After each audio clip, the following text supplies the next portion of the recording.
All right, welcome back to the second session of today, day number 3 of Blockchain Developer Week. Today, very quickly, for those who are just listening in, what is Blockchain Developer Week is part of Malaysia Blockchain Month, which is a larger event comprising of 6 weeks, of content, and every single week is a different theme. We're right now on week number 5, that is Blockchain Developer Week, and we're ending Malaysia Blockchain Month with a 2-day conference called Ignite on week number 6. Why are we doing 6 weeks of events? Is because as an industry association, Access Blockchain Association of Malaysia's mission is to grow the industry. And what kind of industry are we talking about? We're talking about an industry that digital assets live on the internet, and they are secured by these decentralized networks called blockchains. If you add up all these digital assets this year, they achieved a $1 trillion market size. That happened January this year. It took 12 years to arrive this milestone, and guess what? 9 months in, we are at $2 trillion. So see how fast this industry is growing. So part of this week's theme is to develop the talent for the people who are able to build in this industry. And we have a lot of a whole range. The mindset is to give you as many options as possible to make your journey much more easier.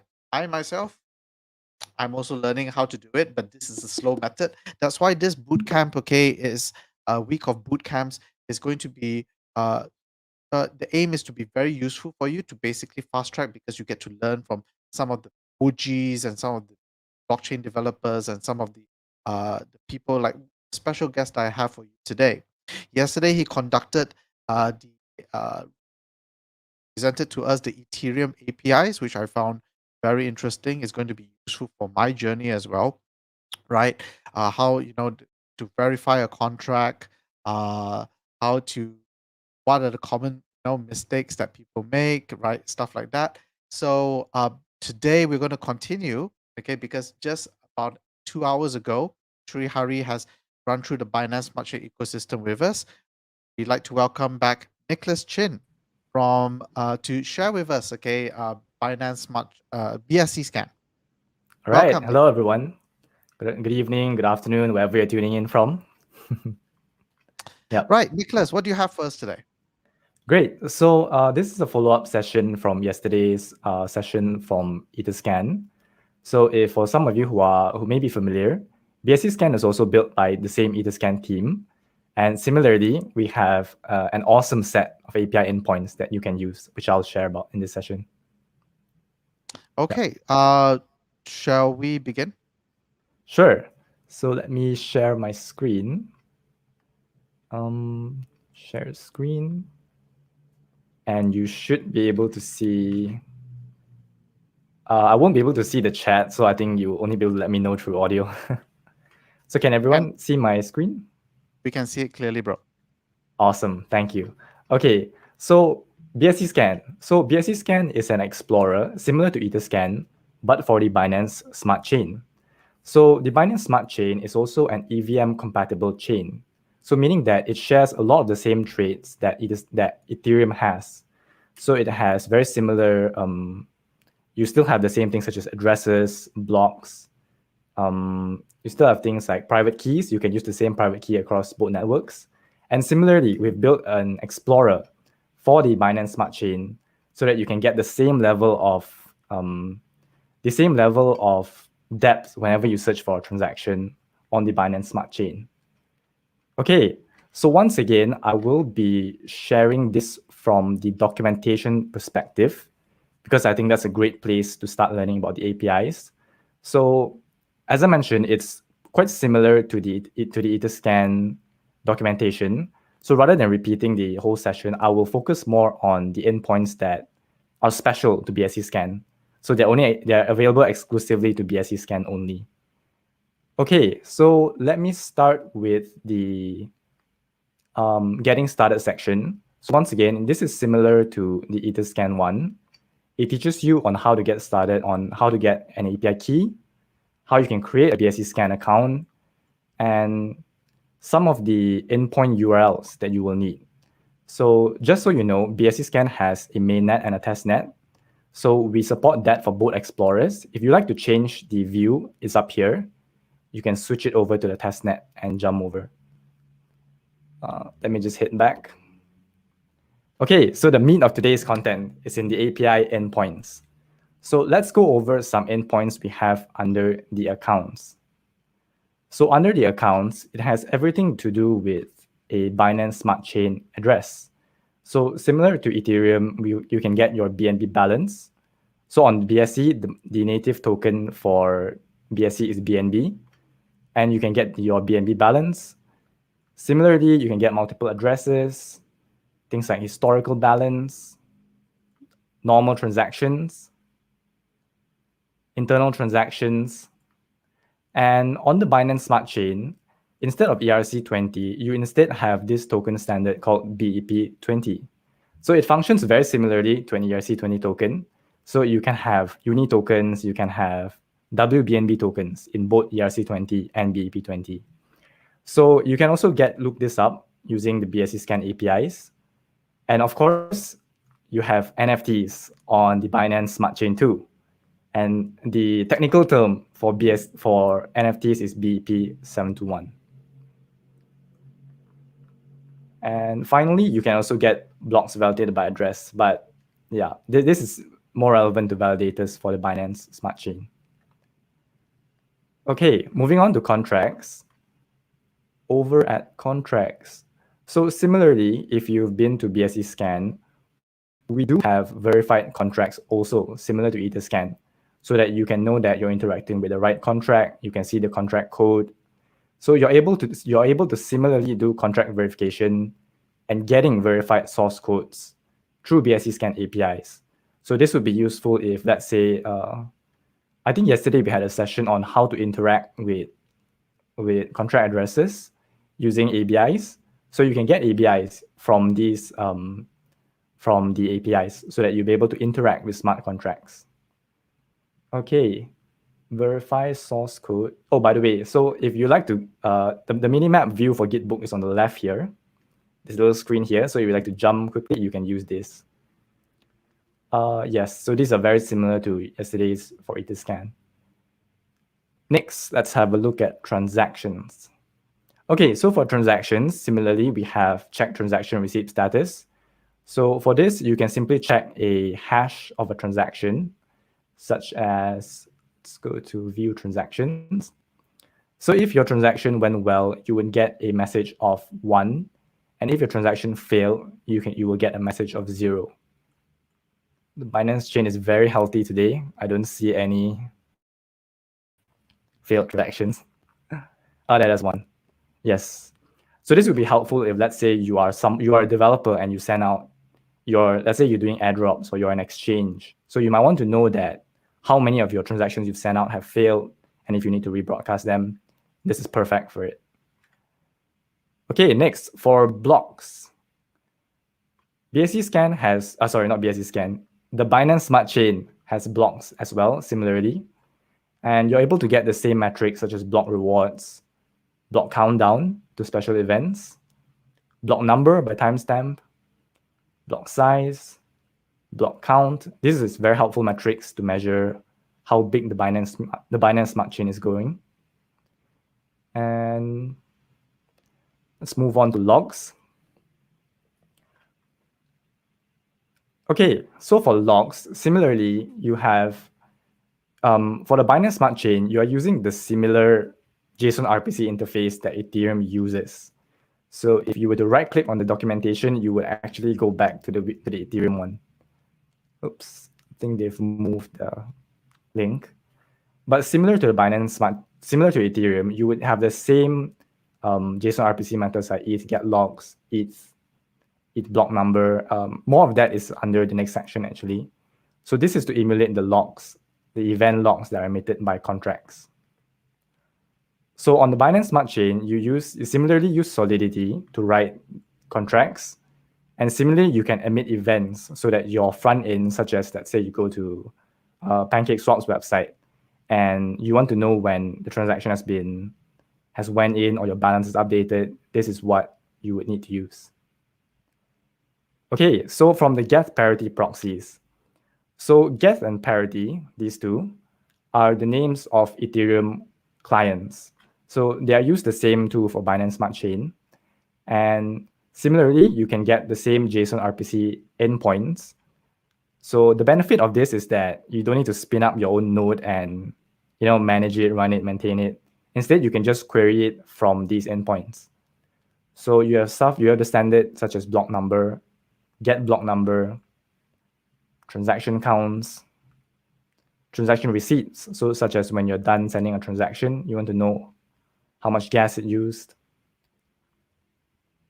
Sending a raw transaction. So if you are technically competent and you know how to sign a transaction on your local machine, you can broadcast it using the APIs too.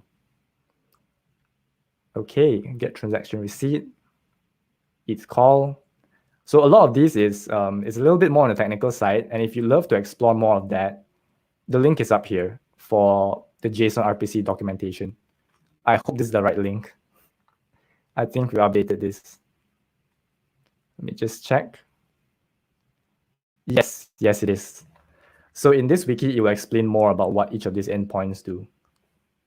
Okay, next. So for tokens. So the token section is the highlight of BscScan. A lot of, essentially BscScan's token section has a lot more endpoints than Etherscan has. So let's go through some of them. So the first is get BEP20 tokens total supply. So let's say you have a token such as, let me jump over to BscScan, have a look. So let's say you've created a token such as Binance USD stablecoin, and you'd like to know the total supply. You should go to the token tracker. And under this total supply, this is the endpoint that will help you retrieve it. And next, following the total supply, you have the circulating supply endpoint. So the difference between the total supply and the circulating supply is sometimes projects might want to burn tokens, let's say once they're done with it, or they want to reduce the supply. So they can burn tokens, and once they've burned tokens, it will update in this endpoint and show as the circulating supply.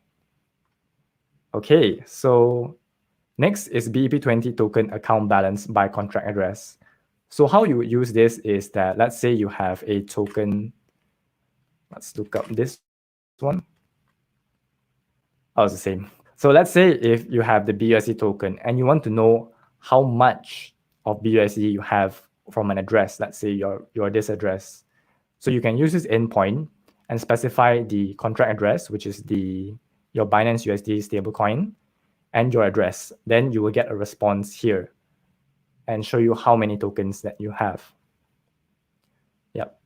So this is a small tip that I think is worth mentioning in this event, that when you get this result, it is usually represented in the token's smallest decimal representation. So what that means is, let's say let's click on the token tracker. Okay, give it a moment. Okay, so as you can see on the right here, there is a small decimal section which shows 18. So it means that one BUSD is capable of having 18 zeros behind it. So the API returns data in the smallest representation. So meaning that this number, you should move it by 18 decimal places. So don't get excited that you suddenly gained 1 million Binance USD tokens. Okay, so you have to replace it with 18 decimal places. Okay, so next, the token holder list of contract addresses. So sometimes you like to query tokens such as, let's have a look at this one. Sometimes you might want to query a token such as the cake token, and you would like to know how many people hold cake and how many cake do they hold. So in the front end, it's this section called the holders tab. So essentially from this API, you would be able to get which addresses hold the cake token and how many tokens they hold. So this will be useful if you want to watch a token and see if they are minting new addresses, how's the distribution like. This endpoint is great for it. Okay, next, historical BEP20 token supply. This is the same as above, just that you can query it in the past. And similarly for BEP20 token account balance, this one also is the same as the above. You can query your balance in the past. So let's say this would be useful if in the future when crypto gets taxed in Malaysia and you're like, oh, how much did I have in the past? So you can go back in time and look at which block number and how many tokens you held at that time.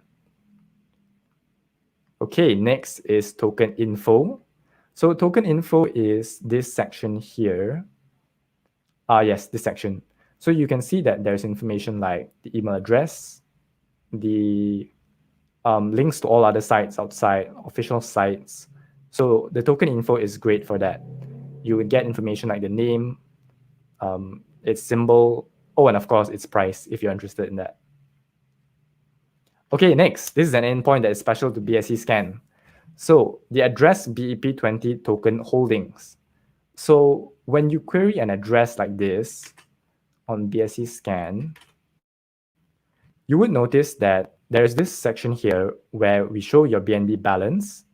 And at the bottom here, there's a small little tab that shows all your BEP20 token holdings. So you can get the same through this endpoint. And it's here. All you have to do is pass in your address, and we will show you what tokens you have and how many of these tokens that you own.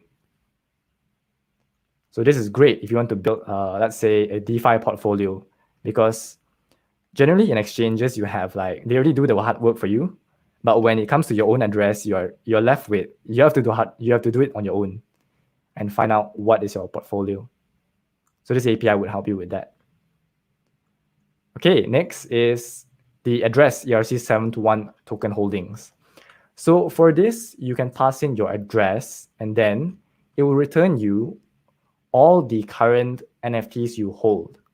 So currently, if you can see here, I'm not sure if I can search up this address. Let's see.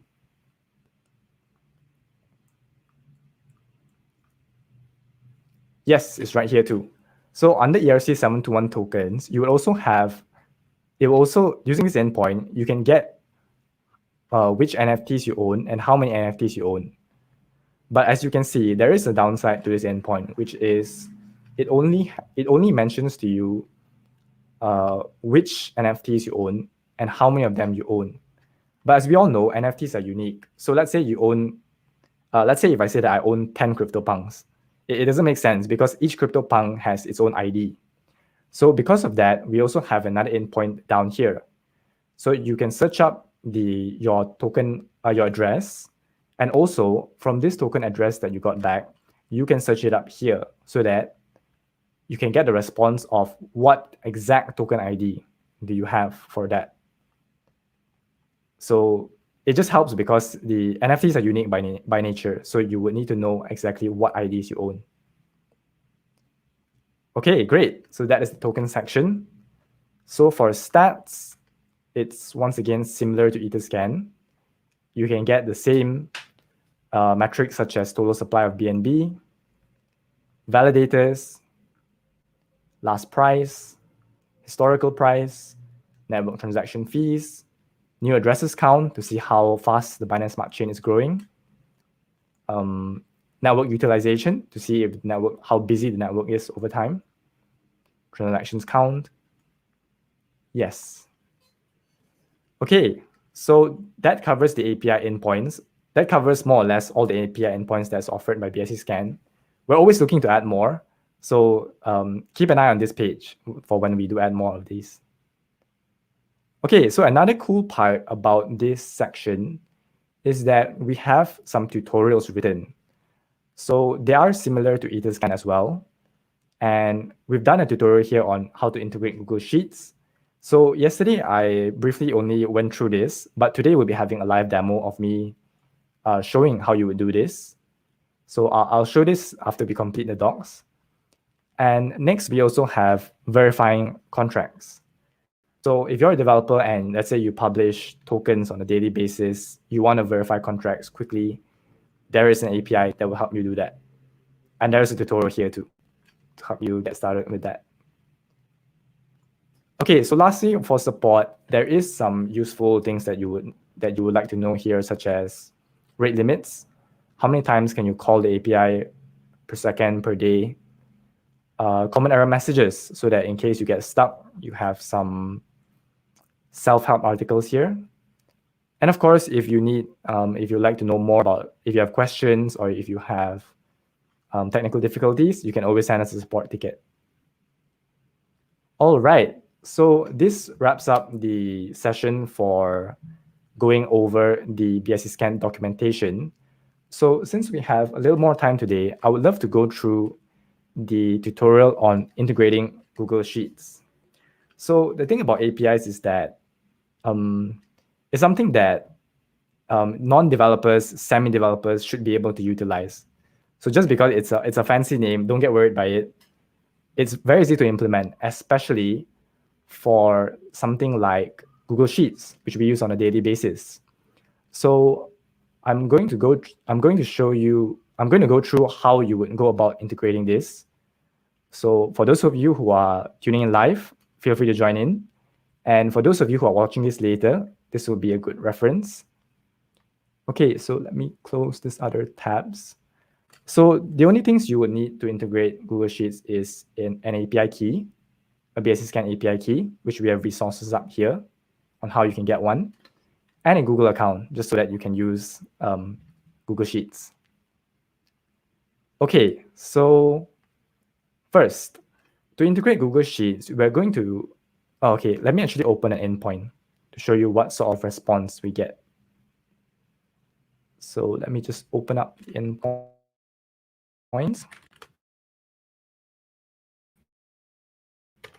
So in an endpoint, the response you get is in this format called JSON. So JSON is, you can port it into Google Sheets, but this format is not pretty and it's very hard to read for the average Google Sheet user. So what you can do is to use an open source script, such as this one. Oh, that's the article. Yes, such as this one. And what we're going to do is we're going to use this feature in Google Sheets called the Google Apps script. So it allows you to extend and add functionality to the spreadsheets that you currently have. So when you click on it, you will get a new window. And from here, you can start writing code in, they call it Google Script, GS, but actually it's technically JavaScript. It's very similar to JavaScript, for those of you who are familiar with it. So very simply from this script, you can click on raw, and we will copy and paste the script in. You can remove the existing content, and then you can rename it to, oops, the rename button is there. And then you can name this to import JSON, just to keep track of things. Okay, so now that we have this script, we can add some functionalities such as, this works on its own, but something that I find is cool is to be able to update the values every second, or, no, sorry, not every second. The lowest limit for Google is 1 minute. So, but having an auto refresh sheet is cool. So for that, we're going to set up auto refresh. And for that, you will need to create a new sheet. So it's right here at the bottom. We'll create a new sheet. And let's name this auto refresh. And I'll show you just what it does in a minute. Okay, so we have a small line of code here that we need to add. So you will need to create a new file, choose script, and let's name it auto refresh. Let's spell that correctly, auto refresh. Okay, so let's paste in the function we have. So this auto refresh function essentially will generate a random number. And you might be thinking, why do we need a random number? So I will show it to you in just a minute when we add the query. So now the last step we have to do to get this auto refresh to actually auto refresh is that you have to go to the triggers and add a new trigger. Oh, we have not saved the project. Let's go back. and save these files first. Great, they are saved. Okay, so going back to add trigger, you can select a function such as auto refresh, keep this as hit, and for the event source, you should choose time driven. So you can refresh this every minute, every hour, every day, every week. But I find that the most effective is about every minute. It helps the best. So minute interval, the lowest you can go is 1 minute, and the highest you can go is 30 minutes. I'll stick with 1 minute for now. Okay, click on save.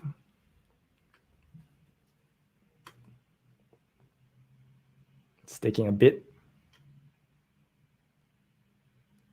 Oh, okay. So it needs some script authorization. So you would need to, for the first time, you need to actually authorize this script. So it will take you through some permissions from Google. Google hasn't verified this app. This app is built by yourself. So I hope you trust yourself.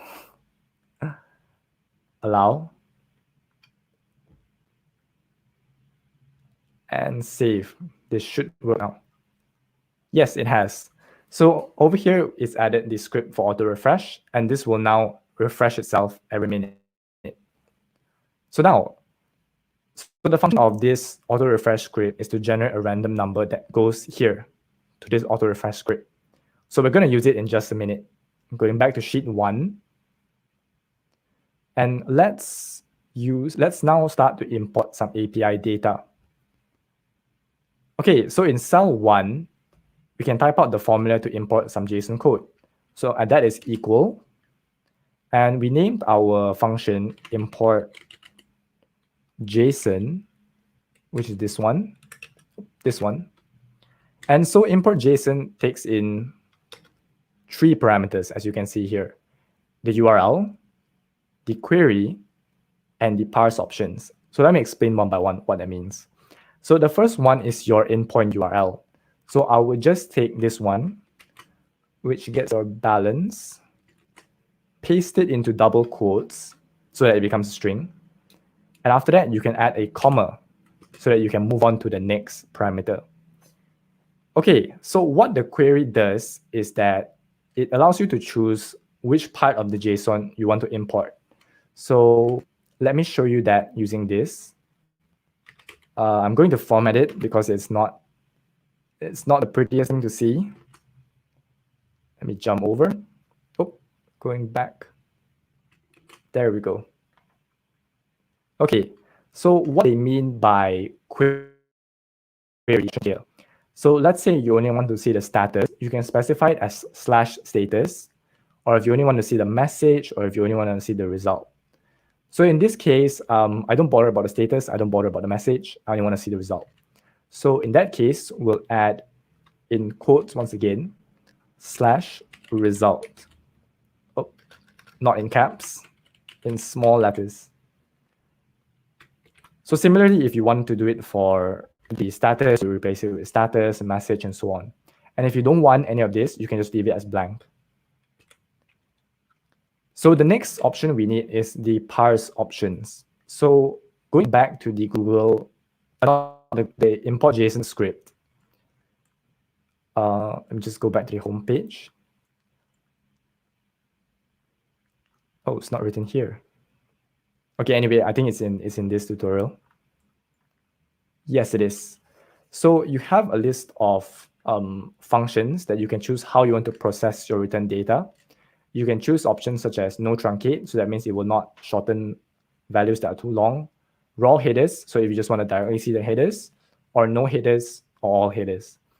So what each of them, for now, I think let's show the headers. So we'll go with all headers. Okay, so now this script is complete. As you can see, there are only 3 options. But the secret to auto refreshing here is that you have to add a harmless number to the end of the URL so that it auto refreshes every minute. So the problem with, not the problem, it's just how Google Sheet works is that Google Sheet only refreshes if it sees that your URL, your query here has changed. So if this stays the same for a long time, it will not do anything. So the trick to making it auto refresh is to add a harmless number that we generated from the auto refresh sheet. So we're just gonna specify the sheet name and then dollar. I forgot how to specify a sheet name. So let me just refer back. Yes, it's using this dollar quotation marks. So I will just grab it from this section and paste it in. So this essentially takes the random number here that is auto refresh every 1 minute. So Google will see that, oh, your formula has changed. So it will update the values. So let me click on enter. Oops, we've encountered an error. And that is because we did not close the in, I believe. Is it? That should have worked. Let me just check if I missed anything. Oh, it's got an error. Let's see. Formula parse error. I think I've included something that's not supposed to be here. Just give me a moment. Let me see. Import JSON, that's right. The URL, the result. Maybe, did I spell this wrongly? No, I did not. Oh, this is a full stop. Okay. My screen is terribly far away from me, so I'm not able to see it very clearly. All headers, let's replace that. All right, so as you can see, we've pulled the balance from an address, which is this address at the moment. So this is a proof of concept. Oops. So this is a proof of concept that you can apply to any one of these endpoints that I've introduced here. So let's say you want to build a token, you want to use the token holdings endpoint, or you want to use the BNB price endpoint. That would all be possible. So let me just show you some examples that I've done. I just finished this morning actually. Yes. So we have one BEP20 token holdings. So this will allow you to input your address and see what tokens you hold and how much of the tokens you hold. So similarly, you can do it for NFTs. You can see how many NFTs you own. So this is half complete. I should actually add the section where it shows exactly what ID it is. And of course, it has the auto refresh sheet so that it will refresh itself over time. Okay, so I hope this is helpful. And you can refer to this. Let's say you were to watch this in the future, and you might need to. You would like a hands-on guide on how to go about importing JSON data to Google Sheets. Okay, so with that, I think we are complete with a little bit of introduction to BscScan APIs. So I think we can go ahead with some Q&A if anyone has any questions. All right. Thank you very much, Nicholas.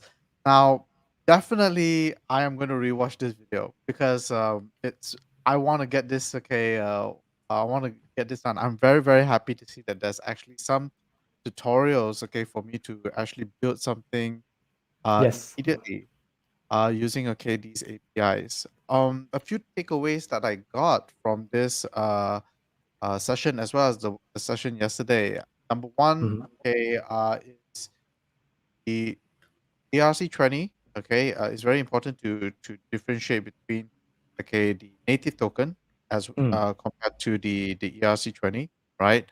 Yeah. In the case of Binance Smart Chain, that would be BEP20, right? And the Yes, correct. NFTs are BEP2721. Yes, correct. Right. Second thing that I took away also is the block time. Yes. Very interesting. I think that is way forward, okay, is not to base on real world times, but to translate it into block times, right? Yes. So the block time is in Unix timestamp. So it's a geeky way of defining time. So yes, we don't define it in UTC, but of course, this Unix timestamp can be converted into the position is up to seconds of Yes. when the block was mined. Yes. Right. So I'm really happy, okay, that this the what's that? Yeah, there's also tutorials for us to immediately integrate, okay, with the Google Sheets. Mm. The other thing, okay, that I want, okay, to also let the audience know, because I was actually trying to do the tutorial at the same time as you were doing the tutorial. All And right. if you do not have, okay, the scripts, okay, on the add-ons, right, it's under tools. Okay, let me just Mm. share my screen. Okay, just share my screen. It Right. should So be if under you extension. Yes. it should be under extensions, okay, but just in case, okay, some of you don't have it, right, you will find it, some of you, if some of you don't find it under add-ons, okay, you can find it under tools. Okay, the script editor is there, right? It will bring you, okay, to another tab, right? Mm. And it's there. Okay, your app script editor, it's Yeah. on there. So okay, so with that, okay, I like to again thank Nicholas, okay, for very concise, very straightforward uh camp, okay, about how to use BscScan, what to what common things to look out for. All right, this is going to be especially useful for our own journey, and um we look forward, okay, to to see you again in the next, okay, blockchain developer week. So thank Yep. you very much, Nicholas. Awesome. Thank you, everyone. And thank you, Jason, too, for hosting. All right. So with that, okay, that concludes our day number 3, okay, of Blockchain Developer Week. Be back again here tomorrow at 5 p.m. because we're having another boot camp. This time is with the Huobi Eco Chain. That is Heco. All right, with Simon Sinmain. Tomorrow at day 4. Everyone have a great evening. See you tomorrow. Bye.